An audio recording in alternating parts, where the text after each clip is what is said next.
بسم الله الرحمن الرحيم. الحمد لله رب العالمين.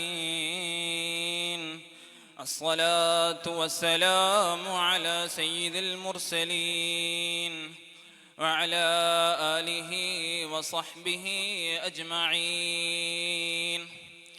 رب اشرح لي صدري ويسر لي أمري واحلل عقدة من لساني يفقه قولي.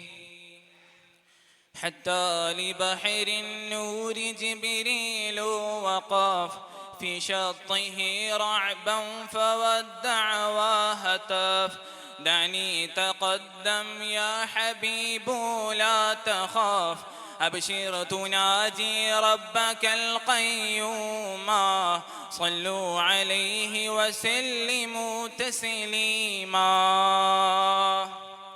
ആദരണീയരായ ഉസ്താദുമാർ, പ്രിയപ്പെട്ട വിദ്യാർത്ഥി സുഹൃത്തുക്കൾ, 3 പതിറ്റാണ്ടുകാലം ഖലീഫമാരുടെ ഭരണം കഴിഞ്ഞു. ശേഷം ഇസ്ലാമിൻ്റെ ഭരണസിരാകേന്ദ്രം ഷാമിലായിരുന്നു.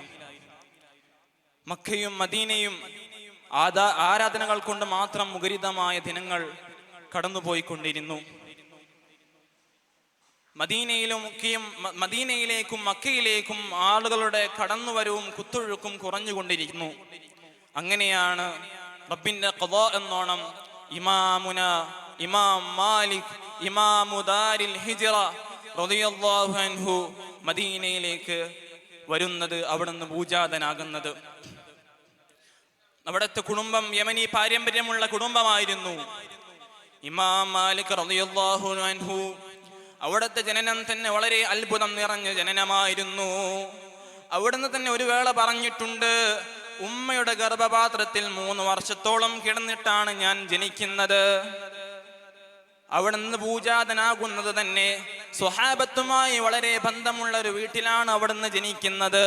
അതുകൊണ്ട് തന്നെ അവിടുത്തെ കടന്നു വരവ് ഇൽമിന്റെ പരിസരത്തുള്ള ഇൽമിന്റെ അന്തരീക്ഷമുള്ള ഒരു വീട്ടിലായിരുന്നു. ഇമാം മാലിക് റളിയല്ലാഹു അൻഹു പറഞ്ഞതായിട്ട് തസീനുൽ മമാലിക് എന്ന ഗ്രന്ഥം ഉദ്ധരിക്കുന്നുണ്ട്. ഞാൻ ജനിക്കുന്നത് ഹിജ്റ 93-ലാണ്. അവിടെ നിന്ന് ആദ്യമായിട്ട് ഇൽമിന്റെ വിജ്ഞാനത്തിന്റെ മേഖലയിലേക്ക് കടക്കുന്നത് ഖുർആൻ പഠിച്ചുകൊണ്ടാണ്. പിന്നീടാണ് ഹദീസുകൾ പഠിക്കുന്നത്. ഒരു വേള തൻ്റെ ഉമ്മയോട് ഇൽമ പഠിക്കാനുള്ള ആഗ്രഹം പങ്കുവെക്കുന്നു.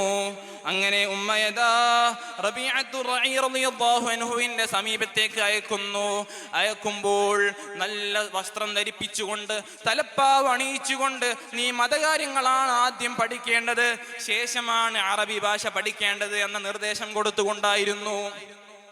കുറച്ചു കാലം അങ്ങനെ ഇമാം മാലിക് റളിയല്ലാഹു അൻഹു വിജ്ഞാനമൊക്കെ പഠിച്ചതിന് ശേഷം പ്രാവ് വളർത്തുന്നതിനെ ഒരു ഹോബിയാക്കി കണ്ടു.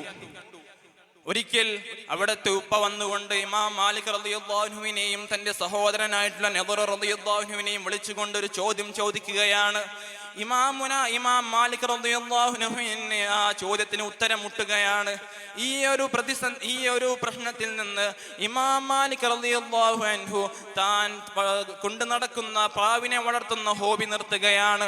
വിജ്ഞാനത്തിന്റെ മേഖലയിലേക്ക് കടക്കുകയാണ്. അങ്ങനെയാണ് ഇമാം മാലിക് റളിയല്ലാഹു അൻഹു ഹദീസ് പഠിക്കാൻ തുടങ്ങുന്നതും മറ്റുമൊക്കെ. ഒരിക്കൽ ഇമാം മാലിക് റളിയല്ലാഹു അൻഹുവിന്റെ സഹോദരി ചോദിക്കുന്നുണ്ട് തന്റെ ഉപ്പയോട്, ഉപ്പാ എന്തിനാണ് ഇക്കാക്ക അങ്ങോട്ടും ഇങ്ങോട്ടും നടക്കുന്നതെന്ന് ചോദിച്ചപ്പോൾ ഉപ്പ പറഞ്ഞു, നിന്റെ ഇക്കാക്ക ഹബീബായ മുത്ത് മുസ്തഫ സ്വല്ലല്ലാഹു അലൈഹി വസല്ലമ തങ്ങളുടെ ഹദീസുകൾ മനഃപ്പാഠമാക്കിക്കൊണ്ടിരിക്കുകയാണ്. അങ്ങനെ ഇമാം മാലിക് റളിയല്ലാഹു അൻഹു ആദ്യം സമീപിക്കുന്നത് ഇബ്നു ഹുമൂർസ് റളിയല്ലാഹു എന്ന് പറയുന്ന വലിയ പണ്ഡിതന്റെ സമീപത്തായിരുന്നു. അവിടുന്ന് ആ പണ്ഡിതൻ വളരെ തിരക്കുള്ള ഒരു പണ്ഡിതനായിരുന്നു. അങ്ങനെ ചക്രവർത്തിക്ക് പോലും വിലക്ക് ഏർപ്പെടുത്തിയ ഒരു ദിവസം ഇമാം മാലിക് റളിയല്ലാഹു അൻഹു തന്റെ ഉസ്താദിന്റെ റൂമിന്റെ വാതിൽ മുട്ടുകയാണ്. അങ്ങനെ ഉസ്താദിന്റെ ഭൃത്യ വന്നുകൊണ്ട് ഇമാം മാലിക് റളിയല്ലാഹു അൻഹുവിനോട് പറഞ്ഞു, ഉസ്താദ് വളരെ തിരക്കിലാണ്. ഉസ്താദ് ഉള്ളിൽ നിന്ന് ചോദിച്ചു, ആരാണ് പുറത്തു വന്നിരിക്കുന്നത്? ഭാര്യ പറഞ്ഞു, അങ്ങയുടെ നല്ല സൗന്ദര്യമുള്ള ശിഷ്യനാണ് വന്നിരിക്കുന്നത്. അപ്പോൾ ഉസ്താദ് പറയുകയാണ്, വഹുവ ആലിമുന്നാസ് അദ്ദേഹത്തെ കടത്തിവിടൂ, അദ്ദേഹം ലോക പണ്ഡിതനാകുന്നു എന്ന് പറഞ്ഞു. അങ്ങനെ ഉസ്താദിന്റെ ആശീർവാദവും കിട്ടി. തീർന്നില്ല. ഇമാം ഇബ്നു ശിഹാബ് സുഹരി റളിയല്ലാഹു അൻഹു എന്ന് പറയുന്ന ഇമാം മാലിക് റളിയല്ലാഹു അൻഹുവിന്റെ ഉസ്താദ് സാക്ഷ്യപ്പെടുത്തുന്നു, അവിടുന്ന് 40 ഹദീസുകൾ പഠിച്ചുകൊണ്ട് മനപ്പാടമാക്കിക്കൊണ്ട് ചൊല്ലിക്കൊടുത്തപ്പോ ഉസ്താദ് പറഞ്ഞു കൊടുത്തു, നീ ഇൽമിന്റെ വലിയ ഭണ്ഡാരമാണ്. അങ്ങനെ ഇമാം മാലിക് റളിയല്ലാഹു അൻഹു വളരെ വലിയ പണ്ഡിതനായി തീർന്നു. 70 വർഷത്തോളം ദർസ് നടത്തി. 17-ാം വയസ്സിൽ തുടങ്ങിയിട്ടുണ്ടായിരുന്ന ദർസ് 70 വർഷത്തോളം നടത്തുകയുണ്ടായി.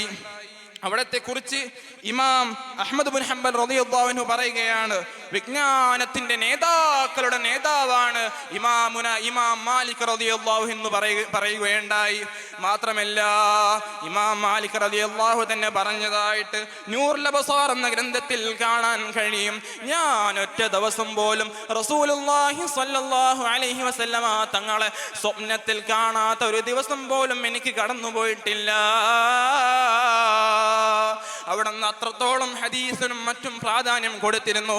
ആരെങ്കിലും ഹദീസ് ചോദിച്ചു വന്നാൽ ഇമാമുന മാലിക് റളിയല്ലാഹു അൻഹു തന്റെ വീടിന്റെ ഉള്ളിൽ പോയിക്കൊണ്ട് കുളിച്ചുകൊണ്ട് പുതിയ വസ്ത്രം ധരിച്ചുകൊണ്ട് സുഗന്ധം പൂശിക്കൊണ്ടാണ് ഹബീബായ റസൂലുള്ളാഹി സ്വല്ലല്ലാഹു അലൈഹി വസല്ലമ തങ്ങളുടെ ഹദീസ് പറഞ്ഞു കൊടുക്കാൻ വേണ്ടി കടന്നു വന്നിരുന്നത്. ആ നേരത്ത് പോലും കർമ്മശാസ്ത്രം പഠിക്കാൻ വേണ്ടി വന്ന ആളുകളിലേക്ക് ഇമാം മാലിക് റളിയല്ലാഹു അൻഹു അങ്ങോട്ട് കടന്നു പോയിക്കൊണ്ട് പറഞ്ഞു കൊടുക്കുമ്പോഴും ഇമാം മാലിക് റളിയല്ലാഹു അൻഹു ഹദീസിനെ വല്ലാതെ പ്രേമിച്ചിരുന്നു. മാത്രമല്ല ശിഷ്യന്മാരെ വരെ എഴുതി വെക്കുന്നുണ്ട്, ഇമാം മാലിക് റളിയല്ലാഹു അൻഹു ക്ലാസ് എടുക്കുകയാണെങ്കിൽ, കർമ്മശാസ്ത്രമോ മറ്റോ വല്ല ഗ്രന്ഥങ്ങളും ക്ലാസ് എടുക്കുകയാണെങ്കിൽ ഞങ്ങളിൽ ഒരുവനായിക്കൊണ്ടാണ് ഇമാം മാലിക് റളിയല്ലാഹു അൻഹു ക്ലാസ് എടുക്കുന്നത്. എന്നാൽ ഹദീസിന്റെ ക്ലാസ് എങ്ങാനും കടന്നു വന്നാലുണ്ടല്ലോ, ഉസ്താദിന്റെ കോലം മാറി, ഭാവം മാറി, സ്വഭാവം മാറി, ശബ്ദം തന്നെ മാറി. ഉസ്താദ് പറയുന്നത് വളരെ പേടിയോട് കൂടിയിട്ട് തല താഴ്ത്തിയിട്ട് വല്ലാതെ വികാരഭരിതനായിക്കൊണ്ടാണ് ഉസ്താദ് ക്ലാസ് എടുക്കാറുള്ളത് എന്ന് പറഞ്ഞു വെക്കുമ്പോ ഇമാം മാലിക് റളിയല്ലാഹു അൻഹു അവരാണ് നമുക്ക് തവസ്സുലും ഇസ്തിഗാസയും ഒക്കെ പഠിപ്പിച്ചു തരുന്നത്. അവരുടെ പാത പിന്തുടർന്നുകൊണ്ട് അഹ്ലുസ് സുന്നത്തി വൽ ജമാഅത്തിന്റെ ആദർശത്തെ നാം ഈ ലോകത്തുടനീളം വിളിച്ചു പറയാൻ വേണ്ടി അല്ലാഹു സുബ്ഹാനഹു വ തആല നമുക്ക് തൗഫീഖ് നൽകുമാറാവട്ടെ എന്ന് മാത്രം ദുആ ചെയ്തുകൊണ്ട് ദുആ വസിയത്തോടെ വആഖിറു ദഅവാനാ അൽഹംദുലില്ലാഹി റബ്ബിൽ ആലമീൻ. അസ്സലാമു അലൈക്കും വറഹ്മത്തുള്ളാഹി വബറകാതുഹു. ഇതോടുകൂടി ഇന്റർ സോൺ വേൾഡ് കോമ്പറ്റീഷൻ അവസാനിച്ചിരിക്കുന്നു. വിധി നിർണയിച്ച വിധികർത്താക്കൾ